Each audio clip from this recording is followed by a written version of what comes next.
Good evening to all. Rule number 12 आपके सामने दिखाई दे रहा होगा एडजेक्टिव का। देखो करते हैं, 11 में करवा चुका। क्वालिटी इस वीडियो की आपको अच्छी लग रही होगी। आगे देखो रूल नंबर 12 क्या कहता है। आइदर नाइदर या either neither, only, both, even, but also. ये जिस वर्ड को क्वालिफाई करे, नाउन को या जिस वर्ड को कर लो, जिस वर्ड को क्वालिफाई या एम्फेसाइज करे, उसके ऊपर जोर डाल ले, ये ठीक उससे पहले यूज होंगे। एग्जाम्पल समझ में आ जाएगा। She not only came to see me, वह मेरे से मिलने ही नहीं आई, लेकिन वह क्या करने आई थी, but also to take her books, वह अपनी बुक्स भी लेने आई थी। तो किस पे जोर है, टू सी मी मिलने पर और बुक्स लेने पर, ठीक है। टू टेक और टू सी, यहाँ पर टू टेक से पहले बट ऑल्सो आया हुआ है, तो यहाँ भी टू सी से पहले नॉट ओनली आएगा। ये नॉट ओनली यहाँ पे लगेगा केम के बाद, ये कह रहा है ये। तो यहाँ पे मिलना और बुक लेना इसके ऊपर एम्फेसाइज किया गया है, तो उससे पहले यूज हो गए ये। तो she came not only to see me but also to take her books, ऐसे बनेगा। बताओ समझ में आया कि नहीं आया? होप समझ में आया होगा। अगला देखो और समझ में आ जाएगा आपके। Neither she is intelligent nor honest, इसमें क्या गलती है? ना तो वह इंटेलिजेंट है और ना ऑनेस्ट है। इंटेलिजेंट और ऑनेस्ट पे जोर दिया गया, एम्फेसाइज किया गया है। तो यहाँ पे नॉर इससे पहले यूज हो रहा है, तो यहाँ पर इंटेलिजेंट से पहले भी नेदर यूज होगा। तो सेंटेंस क्या बनेगा, she is nether intelligent nor honest. Examiner आपको नेदर पहले दे देगा आपको चक्कर में डालने के लिए, लेकिन आपको ये रूल याद करना है। Her sister and her brother are both living with her, तो वो उसके साथ उसकी सिस्टर और उसका भाई रह रहे हैं। जोर किस पे दिया जा रहा है, उसके सिस्टर और भाई पर, दोनों रह रहे हैं। तो दोनों रह रहे हैं, तो दोनों से पहले बोथ लगाओ ना, बोथ इधर लगाओ। Both her sister and her brother are living with her, यहाँ पे बोथ हटा के और यहाँ पे लगा दो, तब बनेगा सही सेंटेंस। ये है आपका सही सीक्वेंस, ये है आपकी सही ग्रामर। रूल नंबर 13 क्या कहता है, देखो। एज का प्रयोग इक्वलिटी के लिए पॉजिटिव डिग्री में होता है, ठीक है। एज का प्रयोग पॉजिटिव डिग्री में होता है, जबकि देन का प्रयोग कंपैरेटिव डिग्री के लिए होता है, सबको पता है। इनका यूज एडजेक्टिव आ रहे हो तो इस तरह होता है। देखो एडजेक्टिव आ जाए तो ये देखो, she is as honest if not more than, sorry, she is as honest if not more honest than her brother, वह इतनी ऑनेस्ट है जितना उसका भाई। इफ यदि, not more honest than her brother, अगर वह अपने ब्रदर से ज़्यादा ऑनेस्ट नहीं है तो उतनी ज़्यादा ऑनेस्ट नहीं है तो उसके जितनी ऑनेस्ट तो है, ज़्यादा नहीं है। तो ये कहना चाह रहा है उसके जितनी ऑनेस्ट तो है, अगर उससे ज़्यादा नहीं है तो कंपैरेटिवली। यहाँ पर तो कंपैरेटिवली ठीक है, मोर देन आ गया, more honest than her brother, ये ठीक है। यहाँ पर गड़बड़ है, she is as honest as आएगा भाई। एज और एज के बीच में एडजेक्टिव आएगा, ध्यान में रखना। इस तरह के सेंटेंसेस में अगर उसमें कंपैरेटिव और इक्वलिटी के लिए दिया गया हो, इक्वलिटी ऐसे दर्शाई गई हो जिसमें पॉजिटिव और ये कंपैरेटिव दोनों ठूस रखे हुए एक साथ है, तो उस एग्जामिनर को ये बात दिला देना ध्यान में कि भाई एज ऑनेस्ट, उसके बाद फिर एज। ऐसे ही आई एम एज स्ट्रॉन्ग और फिर एज आएगा, चक्कर ख़त्म। I am as strong as और उसके बाद और even stronger than my enemy, मैं उतना स्ट्रॉन्ग तो हूँ जितना मेरा एनिमी है। इवन, या मैं उससे स्ट्रॉन्ग भी हो सकता हूँ, उससे स्ट्रॉन्ग भी हूँ, उससे कम तो हूँ नहीं। तो यहाँ पर तो उसका इक्वलिटी उसके जितना, एज स्ट्रॉन्ग एज, और उससे यहाँ पर दिया गया और के बाद उससे ज़्यादा। आगे चलते हैं। रूल नंबर 14 देखो क्या कहता है। रूल नंबर 14 बहुत अच्छा है, आपको इसमें से कई बार एग्जाम में देखने को मिलता है। जब दो एडजेक्टिव अलग अलग जगह सेंटेंस में यूज होते हो तो इसके बाद आने वाली प्रीपोजिशन सही से लगाओ भाई। अलग अलग जगह पर दो एडजेक्टिव यूज होंगे तो प्रीपोजिशन सही लगानी है, दोनों के साथ अलग अलग लगेगी। देखो, he is senior and older नहीं आएगा भाई, ओल्डर आएगा ये, टाइपिंग मिस्टेक है। She is senior and older than I. तो यहाँ पे देन लगा है प्रीपोजिशन ओल्डर के बाद, लेकिन यहाँ पे सीनियर के बाद देन नहीं लगता, सीनियर के बाद टू लगता है। तो यहाँ पे he is senior to and older than I, ऐसा बनेगा। He is stronger and youngster than her sister. Youngster नहीं आएगा, यंगर आएगा, यंगर आएगा। तो he is stronger and younger than sister. तो स्ट्रोंगर के साथ भी देन लगता है, यंगर के साथ भी देन लगता है। तो बार बार देन लगाने की जरूरत नहीं, एक बार ही देन ठीक है। नीचे वाला ठीक है, ऊपर वाला रॉन्ग था, इसमें टू लगेगा, ऐसे ध्यान रखना। रूल 15 कहता है जब कोई नाउन के बाद प्रीपोजिशन आ रही हो तो एडजेक्टिव केस करना हो तो एडजेक्टिव को नाउन के बाद लगाओ। चक्कर में नहीं पड़ना। देखो क्या कहना चाह रहा है ये।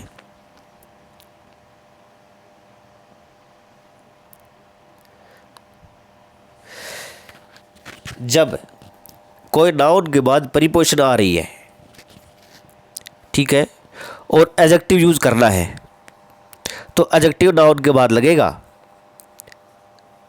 ठीक है। एडजेक्टिव नाउन के बाद लगेगा, प्रेडिकेटिवली लगेगा।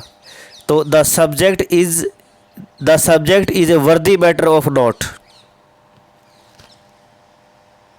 तो यहाँ पे द सब्जेक्ट इज ए वर्दी यहाँ पे एडजेक्टिव है तो एडजेक्टिव को नाउन के बाद लगा दो। नाउन मैटर है तो यहाँ पे लगेगा वर्दी। तो the subject is a matter worthy of note, ठीक है। अगला है he is suitable man for any post. तो ही इज ए मैन, यहाँ पर सूटेबल क्या है, एडजेक्टिव है, इस एडजेक्टिव को नाउन के बाद लगाओ। तो he is the man suitable for any post, ऐसा बनेगा, ये कह रहा है, ठीक है। नाउन के बाद ये प्रीपोजिशन है फॉर, यहाँ पे नाउन के बाद मैटर के बाद प्रीपोजिशन है। इनसे पहले जो एडजेक्टिव आया है उसको उठा के इस नाउन के बाद लगा दो, चक्कर खत्म। अगला रूल नंबर 16 देखो क्या कहता है।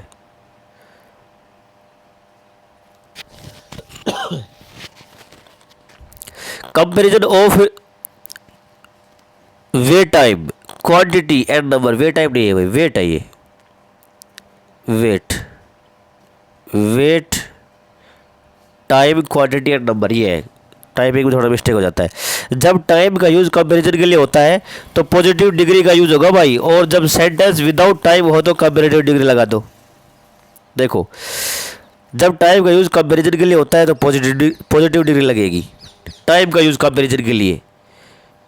नंबर क्वांटिटी ये नहीं, सिर्फ टाइम का। और जब सेंटेंस विदाउट टाइम हो तो कंपैरेटिव डिग्री लगा दो, ये कहना चाह रहा है। तो यहाँ पे क्या कहना चाह रहा है ये देखो, इसका एग्जाम्पल देखो। जब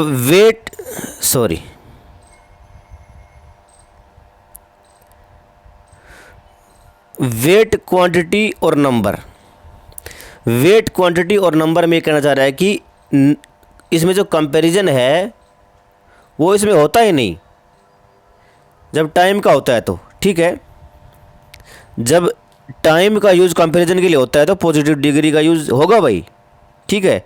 और जब सेंटेंस विदाउट टाइम हो तो कंपैरेटिव डिग्री लगा दो। देखो my book is 3 times cheaper than yours, ये गलत है, ये गलत है। My book is 3 times cheaper than yours, ये गलत है।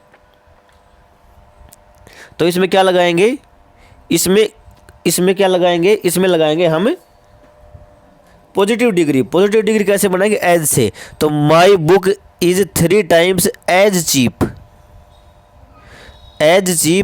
एज योर्स, ये बनेगा। This book is 5 rupees cheaper than yours, यहाँ पे रुपीज़ आ गया, यहाँ पे टाइम्स था, ठीक है। तो यहाँ पे ये ठीक है, this book is 5 rupees cheaper than yours, ये ठीक है। ऐसे एक दो एग्जाम्पल और लेते हैं। This table is 10 kilos lighter than that. तो ये टेबल है 10 किलो लाइटर है, हल्की है उस टेबल से, तो ये ठीक है। इसमें एज वाला यूज़ नहीं होगा। ये ठीक है, क्योंकि इसमें क्या आ गया, इसमें वेट आ गया, इसमें वेट आ गया। ठीक है, टाइम में आ जाए तो हमारा एज से बनाएंगे, बाकी ठीक है, बाकी ER लगा के बना देंगे। 17 का देखेंगे।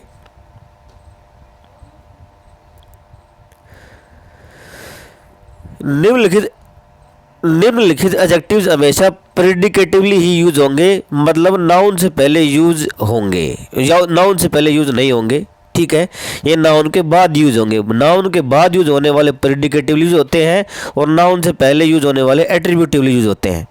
देखो, afraid, asleep, due, ready, unable, alike, aware, glad, sorry, well, alone, ill, sure, worth etcetera.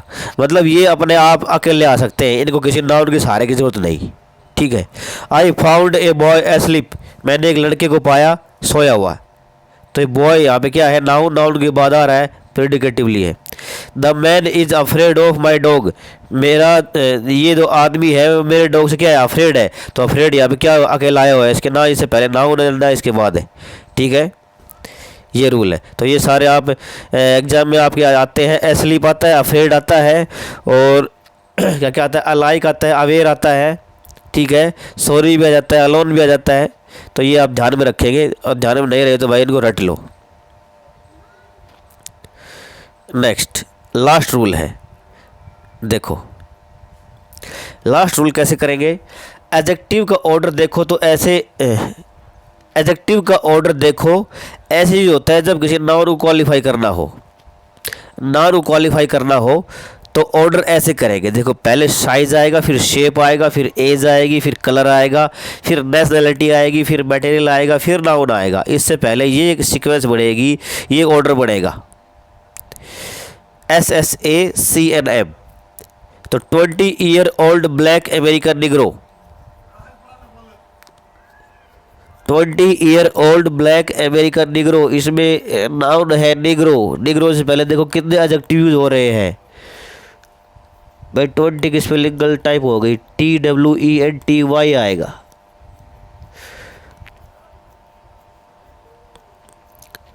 तो 20 ईयर क्या हो गया, एज हो गया, एज। ठीक है, 20 ईयर ओल्ड क्या हो गया, एज हो गई। एज के बाद क्या आया, कलर आ गया। उसके बाद अमेरिकन, नेशनलिटी आ गई। उसके बाद नाउन। जरूरी नहीं है आपको सारे के सारे शुरू से लेके ये लास्ट तक मिले, बीच में कोई बेसिक भी हो सकता है। A big round black Indian plastic table, ये भी एडजेक्टिव है, आर्टिकल डिटर्मिनर जो काम करता है। बिग यहाँ पे क्या है, बिग साइज है। राउंड क्या है, शेप है। ब्लैक क्या है, कलर है। इंडियन क्या है, नेशनलिटी है। प्लास्टिक क्या है, मटेरियल है। टेबल नाउन ऐसे आएगा। ए लार्ज ग्लास रूम, तो ए भी एडजेक्टिव होता है, आर्टिकल का काम करता है। लार्ज क्या है, लार्ज साइज है। ग्लास क्या है, मटेरियल है। रूम रूम है। जरूरी थोड़ी आपको सारे मिले, दो मिल जाते हैं। दो मिलेंगे तो ये भी मिल सकता है आपको, ये भी मिल सकता है। ये नहीं मिले तो ये साइज मिल सकता है, उसके बाद एज साइज मिल सकता है, उसके बाद मटेरियल मिल सकता है। ठीक है, ये कैसे भी आ सकता है, आप ये सीक्वेंस ध्यान में रखना। ये आज एडजेक्टिव के सारे रूल में ख़त्म करता हूँ। 18 के 18 रूल ख़त्म हो गए हैं, 1 से लेकर 18 तक मैंने करवाए हैं। किसी आप पिछले 5 वीडियो में देखेंगे, सारे के सारे एडजेक्टिव आपको हमेशा के लिए याद हो जाएंगे। जोरदार इंग्लिश चैनल अपना नाम है, और जोरदार इंग्लिश वाला ये हमारा टेलीग्राम चैनल है अपना, उसको आप सब्सक्राइब करेंगे। Thank you very much. इसके बाद एक्सरसाइज होगी।